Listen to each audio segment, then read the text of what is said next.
पिताजी, माँ की तबीयत तो दिन पे दिन और भी बिगड़ती जा रही है। हमें उनका जल्द से जल्द इलाज करवाना होगा, नहीं तो उनकी तबीयत और भी बिगड़ जाएगी।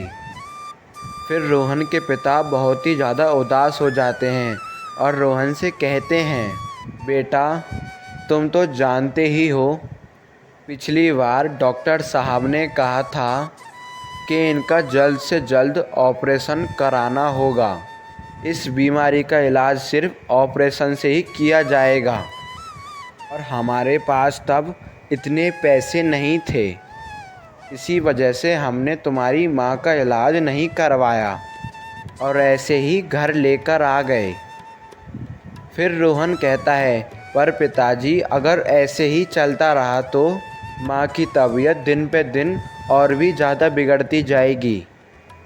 रोहन के पिता कहते हैं, बेटा, अब तुम चिंता मत करो। इस बार हमारी फसल बहुत ही अच्छी आई है। इस बार जैसे ही फसल कटकर बाहर आएगी, हम उसे बेचकर तुम्हारी माँ का इलाज करवा देंगे। बस कुछ ही दिनों की बात है। फिर रोहन के पिता रोहन की माँ से कहते हैं, कमला, तुम भी चिंता मत करो, बस थोड़े ही दिन इंतज़ार कर लो। एक बार तुम्हारा ऑपरेशन हो जाए, फिर तुम पूरी तरह से ठीक हो जाओगी। तुम बिल्कुल भी चिंता मत करना। ऐसे ही दिन पे दिन बीतते जाते हैं।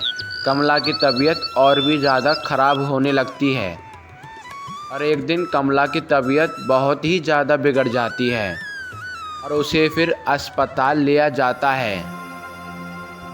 वहाँ जाकर रोहन के पिता से डॉक्टर साहब बोलते हैं, देखिए, मैंने आपसे पहले ही कहा था, इनका ऑपरेशन करना बहुत ही ज़रूरी है।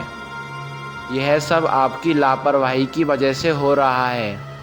कल को अगर उनकी जान चली गई तो उसके ज़िम्मेदार भी सिर्फ आप ही होंगे। अब उनकी तबीयत बहुत ही ज़्यादा ख़राब हो चुकी है। अब मैं उनको दवाइयों के ज़रिए ज़िंदा नहीं रख सकता हूँ। एक तो आप ऑपरेशन के लिए पैसों का इंतज़ाम कीजिए, नहीं तो इनको यहाँ से लेकर चले जाइए। ये कहकर डॉक्टर वहाँ से चला जाता है।